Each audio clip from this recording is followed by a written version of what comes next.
This podcast is a member of the Place to Be Nation family. Visit us at placetobenation.com, the only place to be in your pop culture world.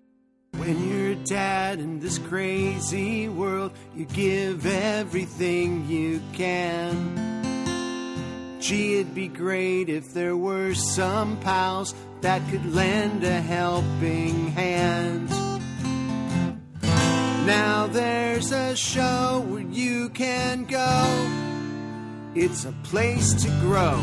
It's DadCast, talking about our kids. DadCast, and all of the stuff they did. DadCast, so great to have a friend. DadCast, on PTBN. Place to Be Nation, welcome to episode number 3 of the PTBN DadCast. I'm your co-host, JT Rozzero, coming at you here on this Friday evening, which shows you, yes, we do have children. And joining me, as always, my partner here on the show, my longtime friend, Don Carrara. Don, how are you? Good, buddy. Thanks for having me. It's great to be here on a Friday night. It's great to escape the house for a Friday night. This is what escaping is for us. It's coming down to my basement to watch baseball and talk about being dads and hopefully eat some wings. I hope everyone enjoyed that jingle that opened the show. It's a brand new theme song. Our buddy Todd Weber crafted that for us, and I love it. Do you love it? I do. You sent it to me. I actually played it in my car on the way home. It's got the little Full House, little step-by-step, little Growing Pains vibe. So I'm pretty excited that we have our own jingle. That's awesome. A lot of growing pains that we're going to discuss tonight. If you're new to the DadCast world, we did our first episode about a month and a half ago or so. We talked Paw Patrol, and then episode 2, we dove into the world of Disney princesses with our buddy Jordan Duncan. But tonight we thought we'd go pure potpourri. We're just going to kind of bounce around some dad topics, and I actually wanted to start in a very specific place, Don. So I mentioned Todd Weber. He made this song for us. I saw Todd this past weekend in Florida at our WrestleMania tailgate for PTBN. And you could tell Todd was Sans family and Sans kids because he got hammered and threw up. And it was great. You know, we were all bombed. Even my wife was bombed. And Don, that kind of takes me to our first topic, which is life before kids and how grand it was. So this weekend was kind of special for us. I was able to, I went away for work for a few days. And then I went down to Florida, where my wife then met me. We left the kids behind. We did a tailgate. We did some theme parks. I went to WrestleMania. It was grand. And I was stuck here in Rhode Island at my job. Yes, with your children. With my kids, yeah. So, what it's funny because as I was there and we were batting around topics because we knew we were hanging out tonight, and you were like, why don't we talk about what life was like without kids? And I said, well, I'm living it right now, so this is a great topic because it was definitely a throwback. And one of the things I always think about before having kids was like a Saturday morning, laying in bed, going and laying on the couch, just watch whatever we wanted to watch. Like, just no rush, no place to be in. If we had to be somewhere, it felt like a real pain in the ass. And now you gotta fucking be somewhere because you can't just lay around till 7, 8, 9, 10, 11 noon, just watching TV, killing time, nursing a hangover, going out to breakfast. I mean, everything is a pain in the ass, right? Well, my Saturdays, I will actually have to be up probably at 6, and that's like a half an hour window for me to watch whatever the hell I want to watch, to do whatever the hell I want to do, because once my oldest comes down, she's getting the TV, and Michelle and I were just talking about, life before kids and how we used to just on a Saturday, maybe get up at like 9 o'clock and watch this just like do-it-yourself show called Sell This House on, I don't even remember, A&E Network. And that was our Saturday mornings, and we just sipped the coffee. We took our time, and I agree, if we had to be somewhere, it was a pain in the ass, but it was you could still get out of the house. You could still get out. It didn't take you 3 hours to get everything together. It's it's amazing the difference, even with one kid. It's obviously with 2 now, it's even more so, but even with 1, it was such a change of that having to just be on someone else's clock. And I think that's what being a parent's all about. I mean, when you boil it all down to everything, it's about being on somebody else's clock. You are very rarely on your own clock. And even if you have full control, like I like to think we're both pretty good with, we dictate kind of what goes on with the kids. We don't let the kids dictate us, but it still doesn't matter. Like, they're still up when they're up. And, my son's still in a crib, so he will sit there and call for us and call for us and call for us until we finally get up. And the thing that bothers me, and I'm wondering if your kids are the same way, if they stay up like extra late or we're out, do they ever like make up for it in the morning? Rarely. And, because I going back to what you said, we're on their clock, and I have arguments with my daughter, Gianna, all the time. I'm like, do you think my night stops here? I go, I have all this stuff to do, and then I have to step back. I'm like, I'm fucking arguing with a 5-year-old, and it's never gonna work. But yeah, I mean, the time rarely gets made up. If it is, it's maybe like a extra half hour, 40 minutes or so, because she's so used to getting up early. A lot of times it's less. They fucking, it's the opposite. If they usually get up at 6:30 and they go to bed like an hour later, they're up fucking 40 minutes earlier. It's like, What is wrong with you? Sleep in. No one is getting you up. Like, literally no one is waking them up. There's no alarm. There's no job. There's nothing. There is nothing that makes them get out of bed. But there they are, up early, and then 2 days later, they're assholes. I mean, they're even bigger assholes than normal because they're without their normal amount of sleep, and then they just become pricks for the next couple days. Well, I'll be able to touch base with you on Sunday because I'm taking her to see The Wizard of Oz tomorrow at the school I work at, and it's a 6:30 show. It's about 2.5 hours, so we'll be home after probably close to 10. She'll probably fall asleep in the car on the way home, and I'm hoping that will actually get me maybe an extra hour on Sunday morning, but probably because I'm up regardless. Like as I was saying before the show, if I sleep till 7 on a weekend, I'm okay with that. That's good because I'm usually up at 5:30, and then she's so hard to wake up in the week to go to school. Like we're waking her up in the week. She's waking us up. You on better the not be weekend. bitching about anything. You wake her up. We wake her up in the weekdays, and then she wakes us up on the weekends. It's like torture trying to get this kid out of bed in the morning to go to school, but she'll come down and 6 o'clock on a weekend, and she's ready to roll. You're gonna get screwed by number 2, but no, actually, my daughter's not bad because the best thing is, she's 5. By this point, they're pretty self-sufficient. Like if it was just her, she gets up, she'll grab the iPad or something, just go do her own thing. Like you won't even hear from her. It's him that's the pain in the ass. And then even if you wake him up and you bring him in to lay in bed with us, he does not sit still. He is motor running 100 miles an hour from the minute he wakes up till the minute he lays down to go to bed. He's just out of control.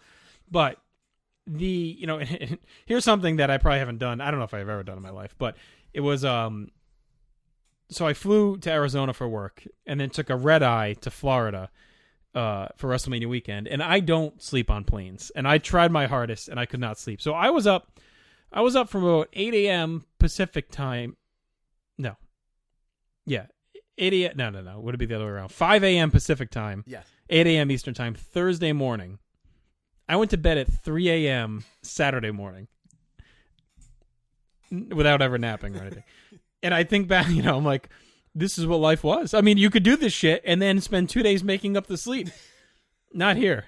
Not here. You get home and you're already, everything, the brakes are off and you're back flying. But it was a nice reminder of what life was like. Like even just going around, we went to Epcot, my wife and I, and just, there's all these strollers and you just walk right through them. Who gives a shit? You're not pushing anything.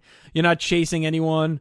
We didn't eat like a specific time. We're like, well, let's have a snack now. Well, let's have a drink now. Let's go on this ride. Kids are screaming. Parents are throwing their kids in the stroller, waiting in these hour-long lines. We're going through the single rider line. Just whatever. Who cares? I mean, it was. I love my kids, but it was a glorious couple of days. A nice reminder of what used to be. Well, the escapism is awesome, and I think we just want to even just reiterate what you said. We absolutely love our kids. We wouldn't change anything in the world. It's awesome, but yeah, to have those moments make them even more and more of a specialty. Like we'll just escape to Vermont, leave the kids with her parents who are in Vermont. We'll go to Burlington, which is like 2 hours away, and we're like, wow. I mean, we get to operate on our own time. We can go back to the hotel, take a nap if we want. We're going to try to sleep in late the next day. Sometimes it doesn't happen, but maybe we get to 8 o'clock and it's like, whoa, we have the option is there. And it's, and most of the time my wife falls asleep at the regular time anyway that she normally would, because it's tiring. It's exhausting. And now, we have our second who's going to be 10 months and, it's been a little bit of an adjustment period. I think we kind of have it down now. And she's a great baby, but overall, it's taken a lot of the wind out of us.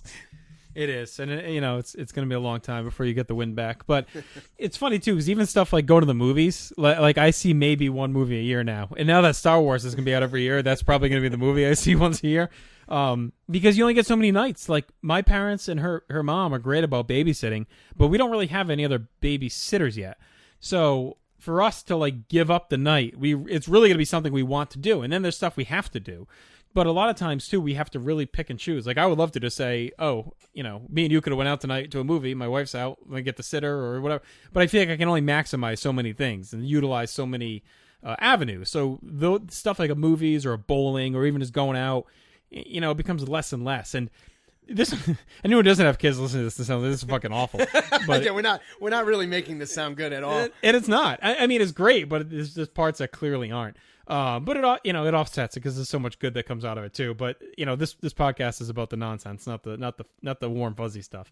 So anyway, that was just things I thought about while being away this weekend, and how great it is. So tell me, if you could have the kids out of your house, so not even go away, like if you could have your parents take the kids from Friday, say around 3:00 until Monday around like noon, and you had Friday afternoon through Monday morning to yourself with your wife.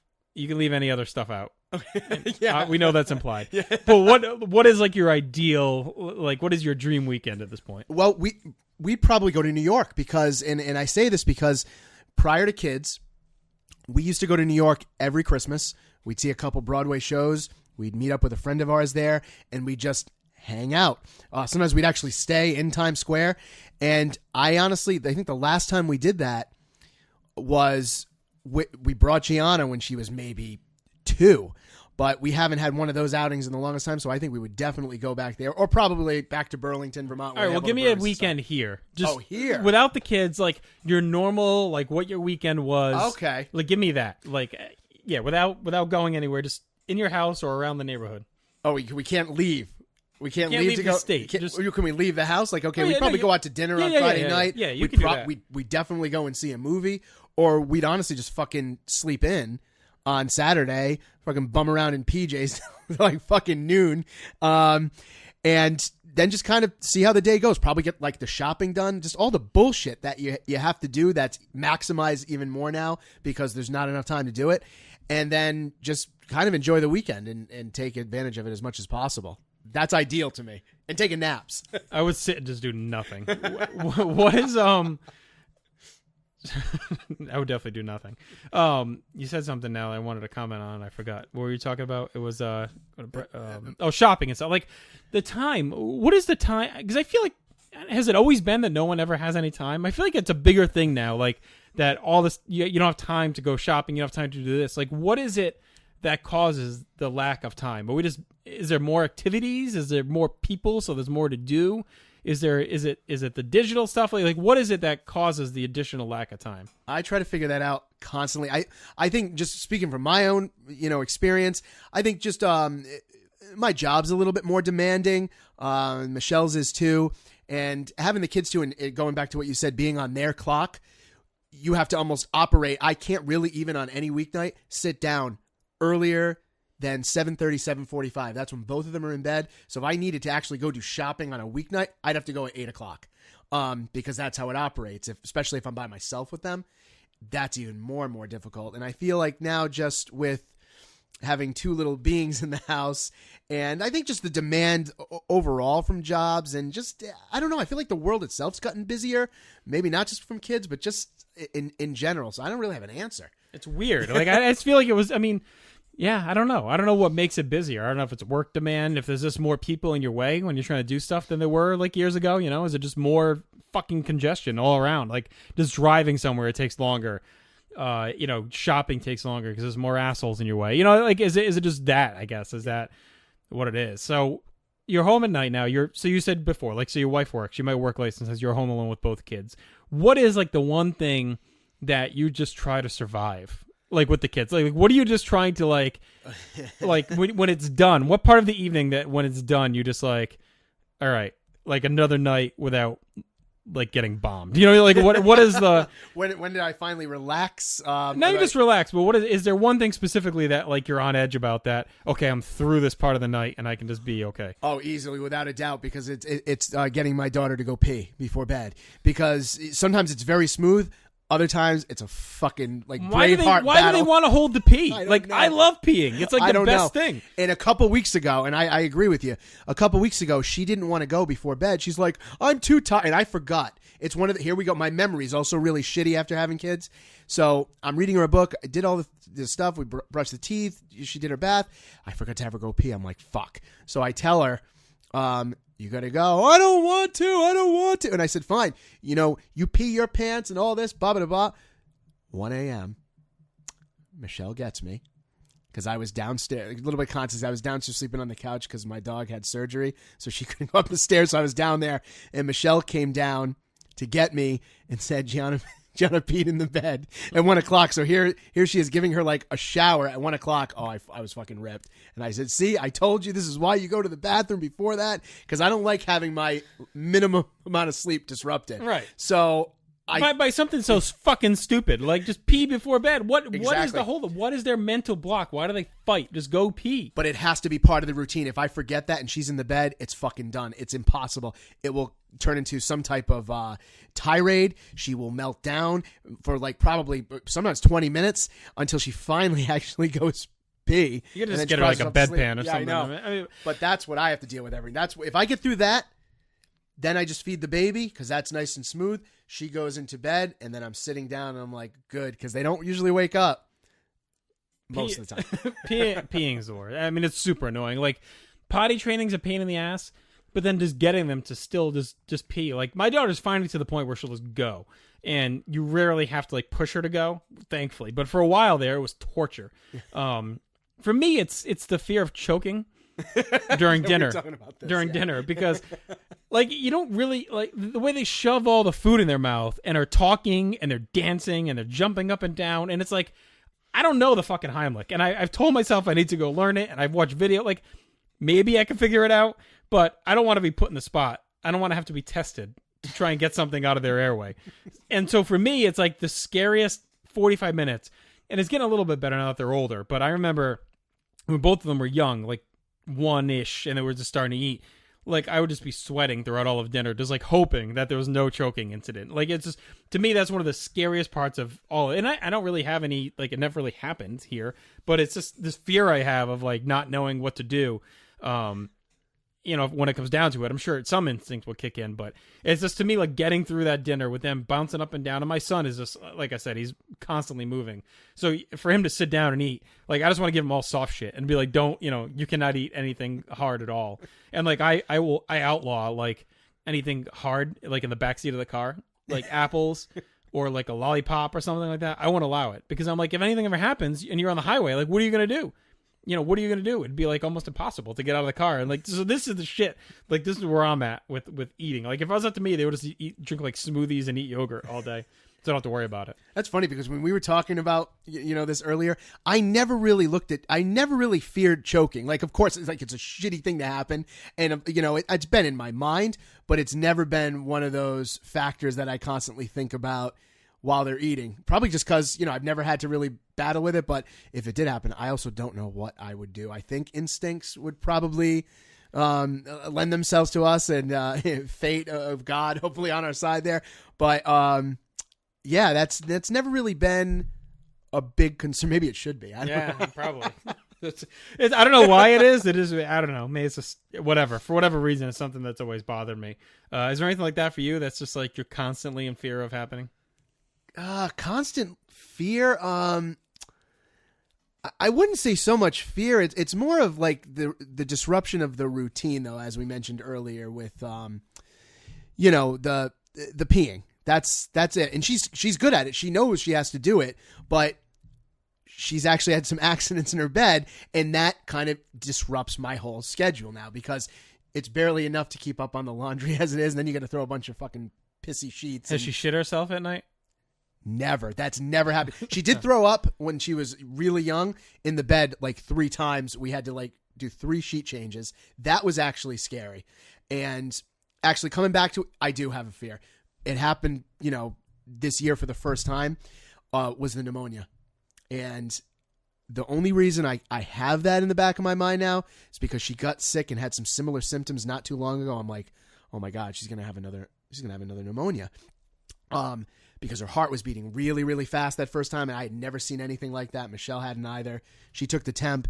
We called the doctor. We got her to the hospital, and it wasn't pneumonia. So I'm thinking next year around this time, that's where I'm going to be probably really super careful and trying to make sure she stays healthy, because that wasn't even on my radar before that. So shitting themselves is disgusting. So that happened one night. Great segue. We just hear like this whimpering in her room. I think she was probably like 3, maybe. Just this whimpering in her room, and we go in, and she used to sleep at that point like on her knees, And I walk in, and I touched her butt. I just like touched the back of her pants, and I just felt it. And it was, I don't know how she was sitting there in it, because it was literally one of the nastiest fucking smells I have ever smelled in my life. She peed and pooped in her pants. So it's tough. We had to do the shower, we had to clean out of the crack, and it was awful. I mean, it was a rough night, and I think she ended up just staying in our bed after, because it was like so traumatic. But I'll never forget that, the feel of it in the pants, and then the smell is like burnt into my mind.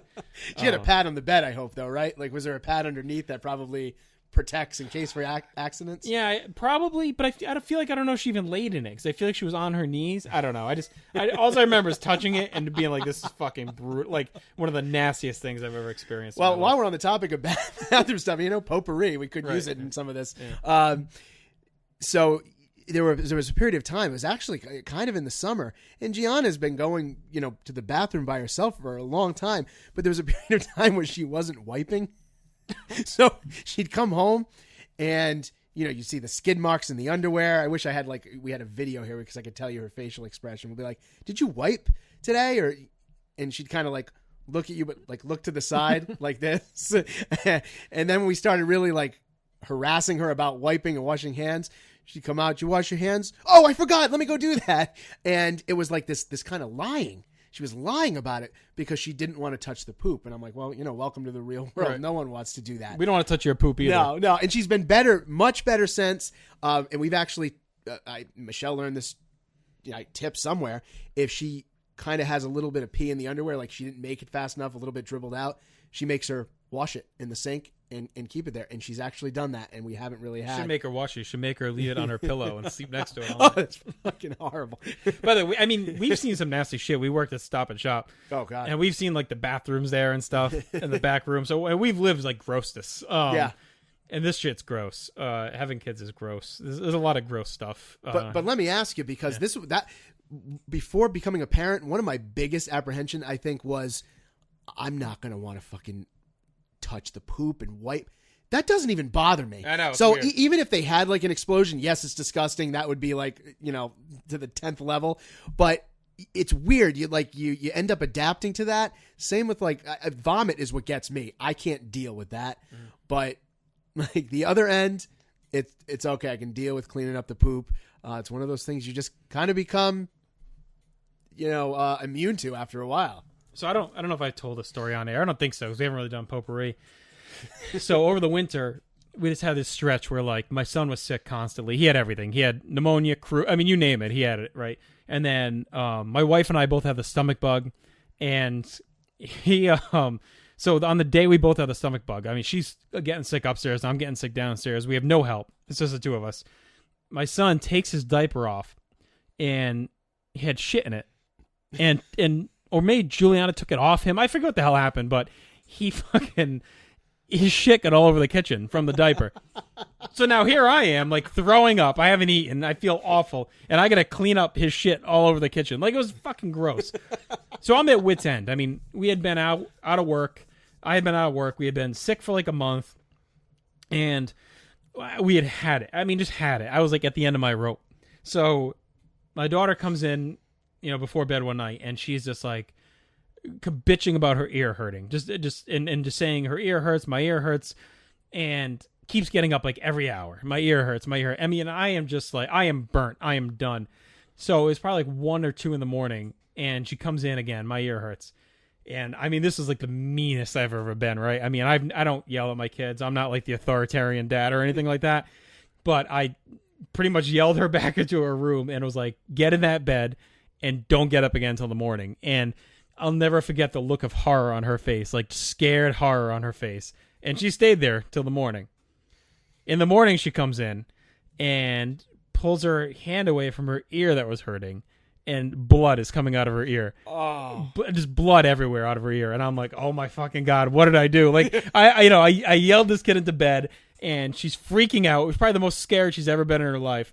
And now, like, she blew her eardrum out or something. But I guess it turned out that she had a ear infection, and the pressure burst, which I guess is actually preferred versus like if it stayed in there and damaged her eardrum or something like that. So the bleeding, it's like a tear, I guess perforated the eardrum. But yeah, it's just so whatever. I mean, no one's perfect, I guess, but like I felt awful. Like I felt awful for a while after that one. But then you got to step back too, and that's a good point, because we've done that too. Like, you know, we made her go to school when she was saying, I don't feel well, because we thought, oh, is she trying to get out of school? And then she ended up, that was kind of right before the pneumonia. And then you just have to kind of look at yourself and say, hey, in the grand scheme of things, we're good at what we do, I think. You know, we give them the love, we give them everything that they need. But I think sometimes it's okay to have those moments where we just get stern, tell it like it is, and then it's like, you know, the coincidence, of course, of the ear bleed. I mean, that you being couldn't the have one predicted time. that. You couldn't have predicted that, but... And I hate to do it like in my day thing, but in our day, we were treated like dirt a lot of the time. You know, like that's just what it was. Like, we weren't really as coddled. And, you know, maybe we were a little bit, but not really. I mean, I came home from the hospital on my mother's lap in my dad's convertible in the fucking snow. Like, I mean, he didn't even have like no traction or anything. I mean, like, and she literally held me in the front seat. Like, so, I mean, we kind of survived. Like, I feel like we're the last generation to survive all the stupid shit that could possibly happen to you. So in that, like, part of me is just like, you know, are we doing too much? Like, should we just let them do whatever? It's a weird line to toe. Like, I feel like people who were born after like the early 90s, when they start having kids, I'm curious what level of attention and coddling they're going to give. And I guess they're already probably having kids. God, we're fucking old. But yeah. I'm curious what that is, because to me, it's like, you know, we're kind of the last group of people that grew up in that wild west of parenting where you could still do whatever the hell you wanted, you know, whatever, smoke around the kids, drink around, you know, drink and drive. Like, I remember my uncle with open beer cans in the fucking car, like with me and my cousin driving around. I mean, I remember riding in the back of the truck, like just out in the, like in the bed of the truck, like driving around, like shit like that is maybe reserved for like fucking hillbillies nowadays. I don't know, but I feel like it's not, you know, it's not like an everyday thing. We're driving over Rhode Island, like, you know, suburban areas, just in the back of a truck while my uncle's like fucking drinking a beer. You know, it's just like that stuff doesn't exist today. So it's an odd place we're in. Well, I think that even relates to where's the time gone. I think with just all the changes in the world, just even coming from, you know, technology, social media, all of these things, kids being connected, older kids being connected. And I think if parents, and what we're doing is trying to give them, you know, guidelines and rules, not necessarily be, you know, as you said, always authoritarian, but teaching them proper ways to think, to, you know, the manners, please and thank you, I think is going to be beneficial, because, you know, we're seeing that. We're seeing some of those deficiencies in the world today, and I see them too. Constantly. You see half of the, you know, that millennial population doing the things they're supposed to be doing, and the other half, it's, you know, they might need stronger practice in some of those areas. And I don't know. I mean, you said coddling. I don't feel we're doing that, but you wonder, though. I'm sure we're coddling more than like we were coddled. Yeah, I mean, I think it's a given. Like, I don't think it's a thing anymore. Well, parenting's changed too. I mean, fathers are a lot more involved. That's what I was going to say. I think of my father, I don't think he did much when I was a baby. You know, he wanted all the fun. Right. You know, but we're much more active, I feel. All my friends who are dads are, you know, 50% in that game. It's never really imbalance. There's not an imbalance, I should say. Right. I think they were looked at as more of like the stern figure, you know, like, so they were always the ones that, you know, laid the law down or whatever else. That's just changed. I think it's changed. I think you're right, 100%. So I'm hungry. So what I think we should do is take a break. Let's get our wing order in, because it's a rare night off for us. And then what we're going to do is we're going to come back. We have a couple other topics we want to touch on, and then we're going to go into our mailbag. We got a bunch of questions from our great listeners out there. So why don't we take a breather? We'll take a break. I think you should go pee before we get into segment 2. I don't want to. No, come on. All right, so go pee. We'll be right back. Where I can go how I like, if I want it, whatever keeps me high. Promotion promotional consideration paid for by the following. Voice of Ring of Honor's Kevin Kelly here. I just want to make sure you're all subscribed to all of our great feeds here at Place to Be Nation. Now, it's really easy to do. Just head to iTunes or your preferred podcatcher app today and search for and subscribe to the Place to Be Nation wrestling feed, Place to Be Nation pop feed, Pro Wrestling Only feed, and of course, the Kevin Kelly Show feed, which includes the full archives of my podcast. Subscribe, listen, and then rate us and leave feedback today. And of course, as always, enjoy all the great action of Ring of Honor Wrestling and everything presented to you on PlaceToBeNation.com. She sits alone by a lamppost, trying to find a thought that's escaped her mind. She says, "There's the one I love the most." All right, Place to Be Nation, we are back here, episode number 3 of the DadCast. Hope you're having a good time. We are, and we just put our food order in, so we're looking forward to that and just hanging out as soon as this thing's done. So, Don, I was driving home tonight, and there was a fight in the car over what song we're going to listen to. I wanted to listen to Baker Street by Jerry Rafferty was on, and then some Justin Bieber song that my wife and daughter was on, and we were going back and forth, and Baker Street won it because it's the better song. And then later on, there was another song that came on that I demanded stay on, and that was Big Pun, You Came Up. And Don, that's because I take control of the car, man. I don't kowtow to the children when it comes to car music, driving music. You took control of my car with the music. I did. It's all good. That's right. I mean, to me, there's some stuff I'm willing to make budge on, to move on. I want to listen to what I want to listen to when I'm driving. And there's times where, if my son is, inconsolable, we'll put on, Sesame Street music or something. And my wife is softer because she is with them much more than I am. I mean, she's a stay-at-home mom. So she is home, all day. So whatever. So I think she has to, play it sometimes. Not when I'm in the car. So, and I will, I try and censor best I can. I'll avoid Backspin and Fly on Sirius because those aren't censored stations. But I've played a lot of different stuff. I've played Biggie in the car, and a lot of times I like it, and a lot of times I don't care if they do. So I was curious what your driving habit is when it comes to music. Well, I usually control it. She doesn't really. Gianna really doesn't give me too many direct orders. But when she does, and it's a rarity. I'll usually put it on because it's never kids' music, though. Right. I mean, long time ago, it used to be the soundtrack to Frozen. Now it's she likes Katy Perry. Yeah, she likes that's fine. Rachel Platten. She likes Demi Lovato because she hears them on the radio and she sings them. So But see, that's good. It is good. It's really good. She and Peppino the Italian Mouse. Yes, Peppino. Little Lou Monte. Maybe not as good, but it's but that's great because to me, that's how kids grow up. And whether you want to question the taste in music of the parents. To me, bringing the kids up to understand, music is just a big part of society. It's a big part of day-to-day life. And, they can hear the theme songs and the songs in the movies. But to me, in the car, I want them to get a little bit of a musical education. I taught my daughter who Hootie and the Blowfish were, when she was 2.5 or whatever. I had the discussion. So, there's been times where I've gone through and I remember her still, rapping Shoop when that would come on by Salt and Pepper. So, there are songs that maybe they shouldn't hear, but well, and they use, if there's a little bit of low key swearing. You think it's going to gloss right over because they'll gloss right over it because they're not even paying attention to it. But the music I think we grew up on is so good. And I think, exposing them to as many of those songs from the 80s and 90s is awesome. Gianna goes to sleep.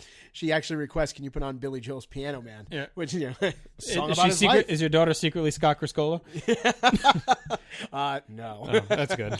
Luckily. You're a big Piano Man fan. And she likes Pentatonics. It's so random. The Christmas stuff. Right. She likes Mary Did You Know?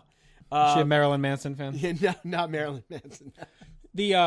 It's funny because I remember growing up, my dad just always left the oldies on. I remember growing up on, solid gold oldies. I knew everything from the 50s and 60s, every song. And my mom was big into soft rock. Light 105, Art Spencer, who, by the way, now works at McDonald's or something. Does he really? Yeah, I looked at his Facebook page. Talk about going from the top to the bottom. We have to go see him. Yeah. I don't think he's here. But Which is funny now because I'm so into the yacht rock, which I think is just an extension of having grown up and just listened to all those songs as a kid. You're cultured. You're cultured in music, yeah. Right? Yeah, they didn't. Whatever. That's what we listened to in the car. Yeah. By the time I was old enough, I had my Walkman and I listened to my wrestling themes or whatever. By that point, that's what I wanted to hear. But for a long time, it was oldies in the car, and I knew I could probably ace a quiz on like oldies songs. For a long time there, I probably still could. Now our songs growing up, buddy, are oldies. Right? Oh my God! Like, what is like this B101? What are they up to now? I know they were like into the 70s and early 80s. Oh no, they're in the 80s because I've heard Bon Jovi on Bon Jovi's on B101 here and there. A couple of his songs. Fucking Chubby Checker used to be on B101. Yeah, I know it's. But yeah, I think the music that they have today, and kind of again the times changing with technology. I think giving them a wide variety. I try to play stuff around the house too, because I like a wide variety of things. I like big pun. I like rap. I like some soft rock. I like country. So you get Garth Brooks in my house here and there. So, and just she might not know all the songs, but kind of introducing them to that gives a little bit more diversity for the car, and it's usually not really a battle. And I'm willing to negotiate when she does have a request, and we go from there. Yeah, we talked about Disney, like the princesses in the movies. I mean, some of those songs are fine too. The stuff I don't want to hear is like the kiddie music. Yeah. Like, I don't mind if it's the songs from Frozen or the songs from, Moana's big right now. Like, that's actually, I think, the first. She had watched most of The Little Mermaid, but when she was with my parents this weekend, she actually watched all of Moana. So I think that's her first official full movie that she sat through and watched. And those songs she likes, I mean, that shit's fine. But I never gave in to like the kiddie tunes or the kiddie songs or the kids bop, or all that weird ass shit. Like to me that's like a level I'm not willing to go to. Like I'd rather deal with, whatever, having her bitch her way through Baker Street than give in on listening to kids bop.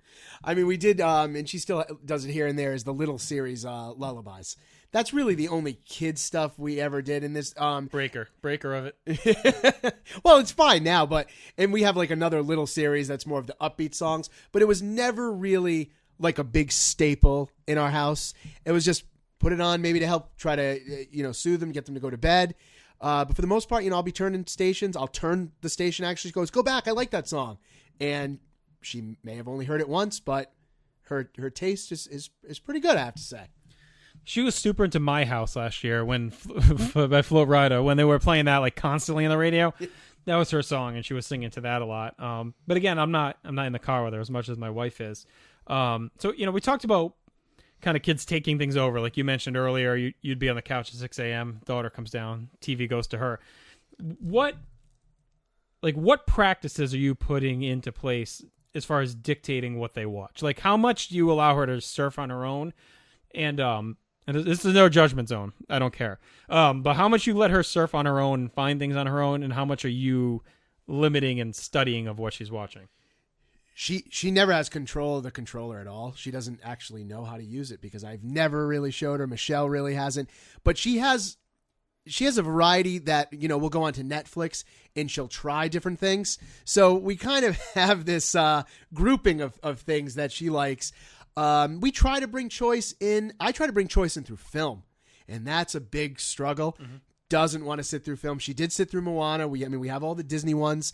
She likes, How to Train Your Dragon and a couple other films. She likes Finding Dory, but for the most part, in the TV world, it's Paw Patrol. She's into Elena of Avalor. She likes Nella, I think it's the Princess Knight. That's a new one, and she'll see How about things. Palace Pets. I think we talked about Palace. She has the figures, but she's never watched. But she would if I put it on. It's creepy. If I put it on, she would do it. So we don't, I wouldn't say we dictate, but she has her cohort of shows that she also really doesn't branch out from. And she likes Clifford, actually. Clifford the Big Red Dog. What is the appeal of Clifford? He's just a big fucking red dog. It's so stupid. My daughter was watching it, and it's like, why did they call the girl Emily Elizabeth? Just Emily. Just call her Emily.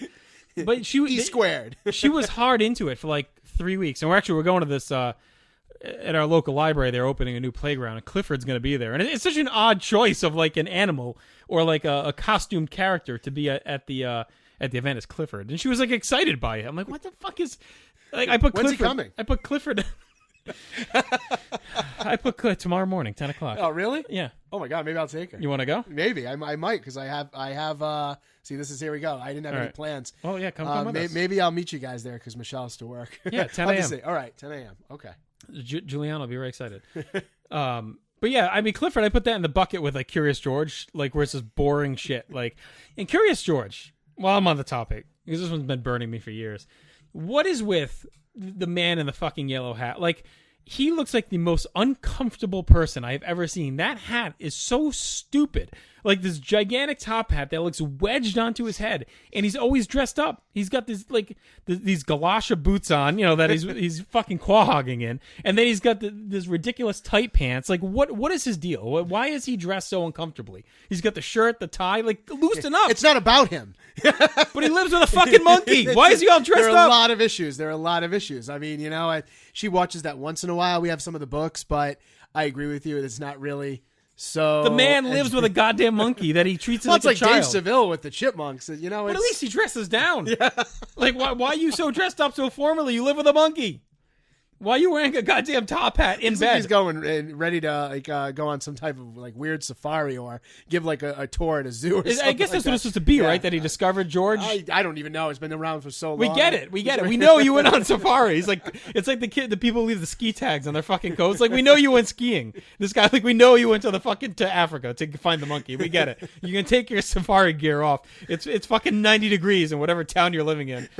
We don't need the top hat. Oh my God. We get it. Oh, what a fucking weirdo, the man in the yellow hat. Have you ever seen read the original, like the origin story of Curious George? I think a long time ago. Yeah, we got it from the library. We'll get it tomorrow. You should take it out while we're there. It's an interesting story. Cecily, I should say. Cecily the giraffe. I forget now. It was like I don't know, Cecily Strong or something like that. But it was it's an interesting story, and it was a nice mix-up by, mix things up a little bit. Curious. But yeah, I don't get Clifford. Clifford's an odd one. It's an odd one. But anyway, we're way off track of where I wanted to go. So it's some ranting. That's right.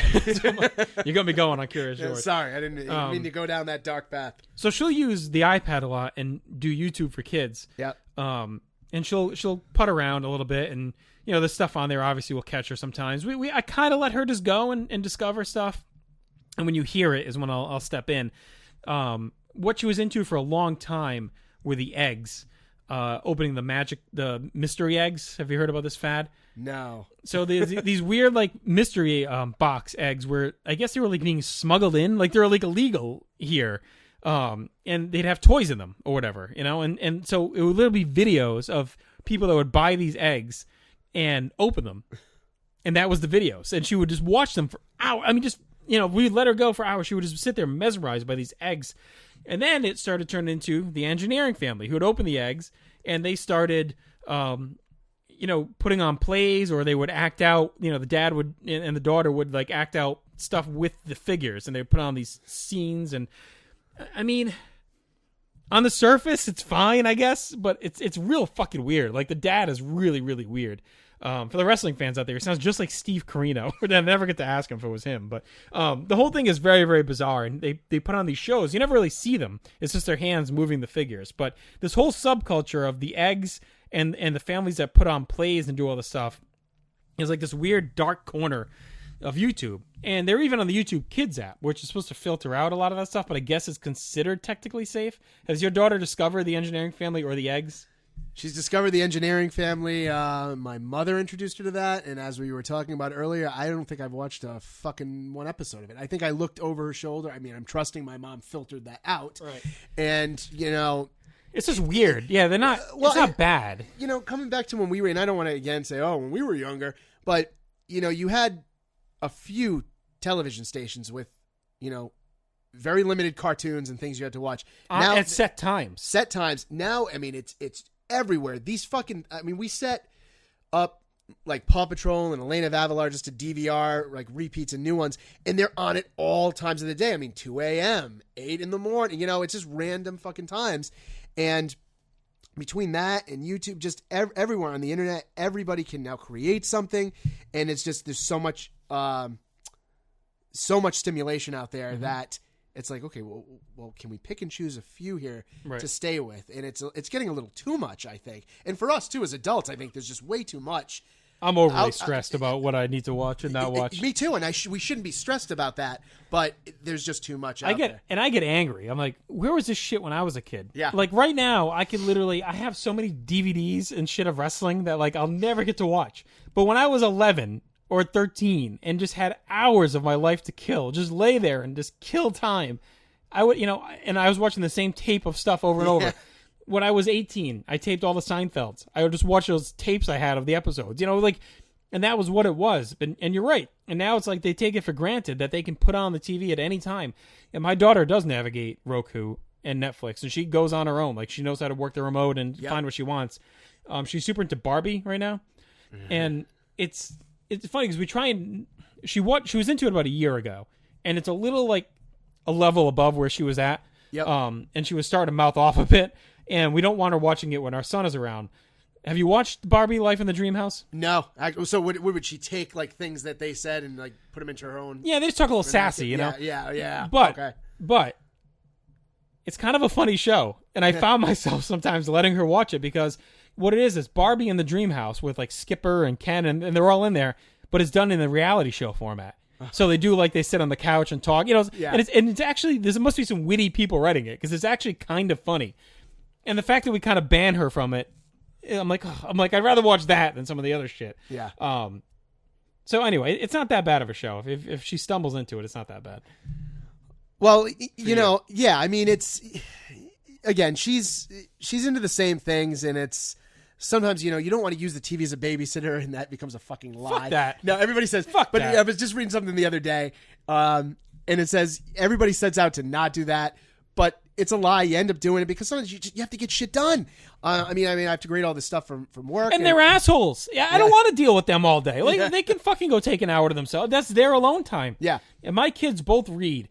They're both really friggin' smart. They love to go outside and play. They are very imaginative. And you know what? Watching an hour or two with TV or the iPad has not done any destructiveness to them at all when it comes to learning curve and they like painting. They like Play-Doh. They do plenty of other stuff. And I get not every situation's like that.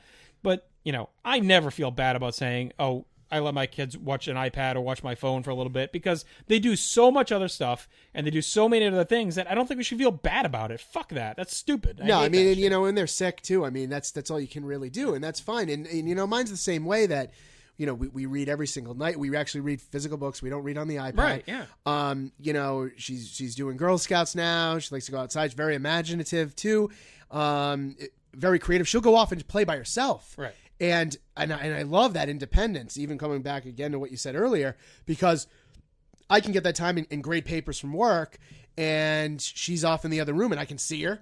The baby's asleep or whatnot, but that's coming back to balancing that time and finding out, okay, can there be some times where, we're all involved with something and being independent? I think that's just as important too.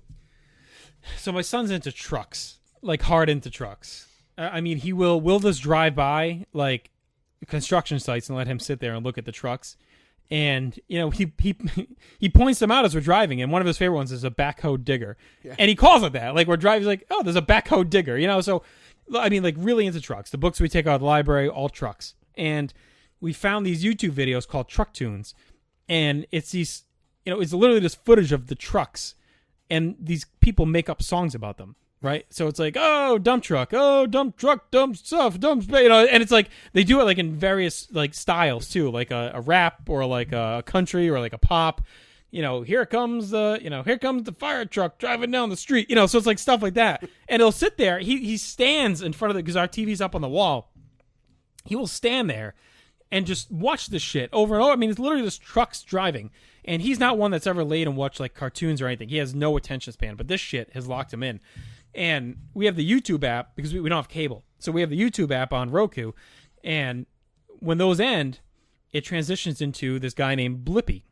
Blippi is a giant man-child who makes these educational videos. I'll give him that. But he wears a beanie cap. He's got like nerd glasses, suspenders, and he acts like just like a fucking clown. And he acts like a real low-level child that like if you think of like a TV show that had like the dumbest possible kid you know, like this is what he's acting like just like he's let's go in the fire truck, and he's like dancing around, and like every time he walks, he does this weird like crooked walk. It's just really odd. And what he does is he takes you on tours of different like kinds of trucks and different events and stuff. And my son is like super into him. Like, you know, he talks about Blippi all the time now, and Blippi sells merchandise and everything else because he's trying to make money to fund this stuff. And I mean, good on him. I guess he's done it. But have you had any exposure to Blippi besides like the short clip I showed you before we went on there? Just a short clip, and that was more than enough. Just because, you know, Gianna's, she likes Blaze. Like, she'll watch Blaze once in a while. I don't know if Alex watches that, but that's actually an educational show. They talk about, they do math and science and STEAM. Right. Or STEM, and they do like a lot of stuff with trajectory and weight and all this physics, and it's cool. So, but Blippi, no, don't see myself checking out his YouTube videos. Again, here's another person trying to make money. Okay, yeah, okay, you're doing it. Good for you. I appreciate you trying to go out there and do something. This stuff is educational. I'll give him that. But here we go. Yet another thing on the market that caters to kids, and it's like everybody wants to get that piece of the puzzle. And we're looking at so much quantity that quality's taken a back seat to that. Unlike when we were younger, a little bit more quality than quantity. And I mean, I wish YouTube was around when I was a kid. As you know, I mean, I have hours and hours of homemade movie footage. I would not upload it now, but at the time, if I had that outlet, I'd probably be Blippi or something, you know, maybe not as, well, I don't know. I have worn suspenders, so maybe it would be, I don't know. We could do our Subway reality show. That's right. We always wanted to do that. All right. Why don't we do this? We got some mail, Don. Why don't we dive into our mailbag here? Our buddy Brad, by the way, I want to pull up this message he sent me because he just sent it, and it was a really funny story. Here it is here. So he said, here's a story from my daughter tonight. The context issue is petting their dog. Dad, this is my petting hand. And she held up her right hand. And this is my hitting hand. And that was her left hand. And he qualified it by saying we do not hit here. But there you go. All right. Our friend Lauren Ursillo wants to know, why do her kids eat boogers? Do they taste good? They can't resist. They can't stop doing it. Don, why are these kids eating boogers? You're a teacher. Tell me. Well, I've caught mine eating them many times, and I honestly don't know because my kid has never given me a straight answer. She did it, and I caught her doing it. I said, what are you digging? It can't be enjoyable. I said, what are you digging for gold? And she laughed, and then she put her finger right back up there. She goes, and I'm going for more. And it's fucking disgusting. And I go, oh, that's gross. And she laughs at it. I think she knows it gets a reaction out of us, but I've never really gotten angry at that, and I don't really see her doing it too much. But I think this is what I'd have to guess. I think they like poking their finger up there, feeling something that's interesting up there, right, taking it out. That I can understand. I'm not really sure about the ingesting it. Maybe they think it's some type of nutrients in there. I don't know. So I guess it's just gross. A curiosity thing then. Yeah, I think right? so. I mean, that's all it is. Some adults do it. Yeah, they're gross. Yeah, it's odd. I don't know. They can't. I mean, I guess it's there, right? It's just there, and they feel it in their nose, and when you have something in your finger, you want to taste it, I guess. I don't know. It's one of those. It's an enigma. Mark Clare wants to know, what age would you consider child abuse to not bring your kids to WrestleMania? That's all you. I would say, I want to say 7 or 8 is when I'm going to try to break through with my wife and maybe have my daughter watch it. She's been curious. Like, they know I like wrestling. Like, my daughter talks about it. So, like, she knew I went to WrestleMania. You know, like, she's aware of what it is. WrestleMania is a long fucking show, as wrestling fans may know. It's like, 6 hours or something. So I think to that, they probably going to be maybe like 16, 17. But a wrestling show, I don't know, 7 or 8 if you have the right discussion. I mean, your daughter's what, 7 now? She's going to be 7? She'll be 6. She'll be 6. That's it? 6 in June. Yeah. Okay. I actually had to question for a second. I'm like, is she going to be 7? See, I am curious. I am curious that the parents who have a little bit older children when they started. But Taylor Keehee wants to know, how did you guys with young kids go to WrestleMania and balance WrestleMania with the family vacation? Master level parenting. Did you take other family around as dedicated sitters? I'm impressed. Well, Taylor, the answer is easy. We just left the fucking kids at home. And just my wife and I went. Also boogers from Taylor. Also boogers from Taylor, yes. But there are ways to pull it off. I mean, there are ways like, bring other family members that are committed to just maybe staying in with the kids in the hotel that night. It's not something we've really pushed to this point. Like, we've done trips with my mother-in-law and taken advantage at night. Like, we'll go to, like, we went to Sesame Place. We went to the park during the day. She stayed in the hotel with the kids. We went out after. So, there are ways around it if you can pull it off. It does take some work. And, the best way to be a parent and be successful and still have your own life is to hustle. Like, I mean, you just hustle. Like, I'm always trying to find a way to make everything work. And I try and just, squeeze every last minute of my day to get something in. So, and that's where that whole time management comes in. Like things I'm doing now after the kids go to bed, like we talked about, it's not even sitting down to relax. Sometimes it doesn't even happen on a weeknight. I'm folding laundry. Or I'm just, making her lunch and making my lunch, just the bullshit. But yeah, you have to hustle and you have to kind of set yourself a routine. Right. I know when I come home, I try to do the lunches, have all that stuff done in case I'm met with a battle later on. But more of a routine and trying to stay with it as best as possible. Sometimes you just can't. Sometimes it's just, you have to modify. You're too tired. Things happen, but you take the good with the bad and most of the time it's good. And it's a learning curve. Always hustle. Our buddy Michael Cook says, any of your kids like the PBS show Odd Squad? And then asks, what's up with the Cookie Monster not eating cookies? What the fuck? Odd Squad. My kids do not watch Odd Squad. Yours? She's watched it a couple times, but I wouldn't say it's anything major. That she talks about a lot, so I wouldn't really be able to speak to that. But with the Cookie Monster, I think that's going back to thinking about, ironically, we have more TV and kids sitting in front of it, but they're trying to promote that healthier lifestyle with, Did he ever eat the cookies? Is that something new? No, he definitely ate the cookies. Well, I remember him putting him in his mouth, and I just assumed he was like anorexic. No, I don't think he's even or putting bulimic, them in his mouth whatever anymore. It is, I think it's because isn't there like a veggie monster now too? Oh God, is it? But it's coming back to. I feel a lot of things coming back to what we talked about previously when you're saying about the coddling and what's I think wrong with cookies? A softer generation. There's nothing wrong with them, but we're doing this and we're promoting this type of fake show. Have a Cookie Monster, have a vegetable monster, have a wide variety, because I feel like they alienate some of the things deemed bad, but push something that's supposed to be like too good. Not everybody's going to be. Kids aren't eating all these vegetables all the time. Here's some inside info.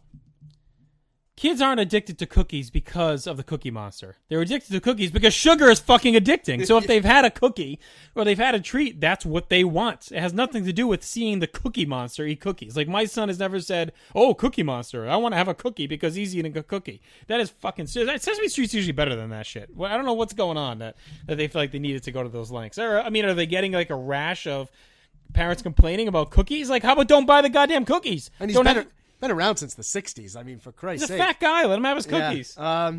I don't know. I mean, I could go off on a tangent about that and the lack of Big Bird. But, that's Big another Bird's show. not around. My son's been out on Sesame Street. Well, I mean, we have too, but I know from just checking in periodically, he's not as prominent as Elmo. And he hasn't been. It's just like, all the McDonald's characters when we were growing up, they don't even have characters anymore. They've eliminated these icons. Well, McDonald's is worse than cookies. Oh, of course, yeah. All right, so we got one more here. I want to save the best for last. This is from our friend Miranda Catherine Berthold. Of course, you can hear her and Jennifer Smith on the Geek and Sassy podcast on this very network. And Miranda has some comments about Caillou. Caillou's kind of a dick, and she doesn't like him at all. And here is her rant that I asked her to provide to us to read on air. My hatred starts with the theme song. I get that everyone deserves one, but they are truly the ramblings of a child that has been awake for more than 24 hours, which sadly is the thing. I mean, he's rambling on and on basically about how much of a brat he can be.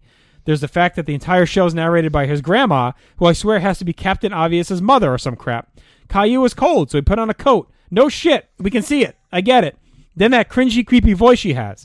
Maybe they're trying to prove that she's older, but no one is considered old has ever sounded like that to me. Anyway, back to Caillou himself. That laugh. I mean, it's like a weirdo horror movie little kid laugh that rakes at my nerves, and he does it so many times an episode, I may turn his laugh into a drinking game. Let's not forget this kid is the brat of all brats. If memory serves me correctly, he once threw a tantrum over another kid falling while they were playing. Come on. I'm a mom to an Asperger's kid, and he gets upset about a lot of nonsense. A lot. But Caillou makes me want to punch things with the amount of tantrums he throws.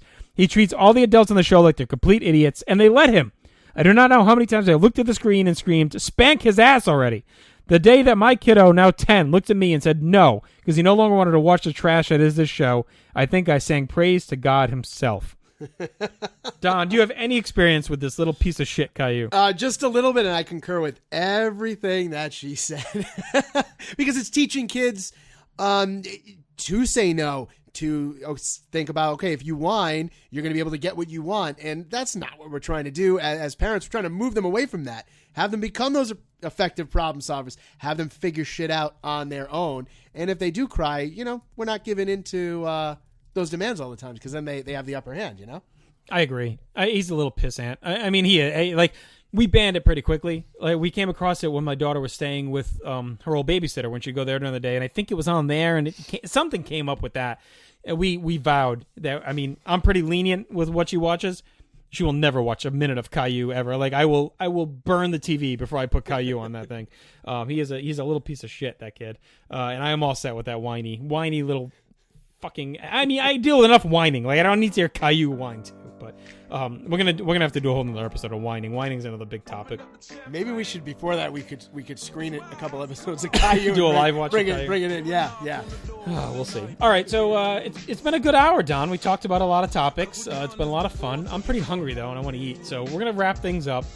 We will be back soon. We have a couple of really good episode topics planned and some different guests as well. But if you have any ideas for a show, any concepts for a show, or any comments, leave them on our social media pages, facebook.com/PlaceToBeNation or place2BNation on Twitter, and we'll read them here on the show. It's been a blast. I hope everyone enjoyed the new theme song. Did you have a good time? I did. It was a lot of fun. Looking forward to the next night. All right, we'll be back. We're going to go enjoy our night off. Everyone take care. And remember, it's okay to be a shit parent every now and then. It's not easy. It's worth it in the end. Of course, kids are great, but there's a lot of trials and tribulations along the way, and we're all in it together, so that's what we're here for. That's right. Good night, everybody. We'll see you later. Welcome to my house. Welcome to my house. Morning comes and you know that you wanna stay. Close the blinds, let's pretend that the time has changed. Keep our clothes on the floor, open up champagne. Let's continue tonight, come on, celebrate. That's how we do. Sometimes you gotta stay in, and you know where I live. Yeah, you know what we is. Sometimes you gotta stay in. Welcome to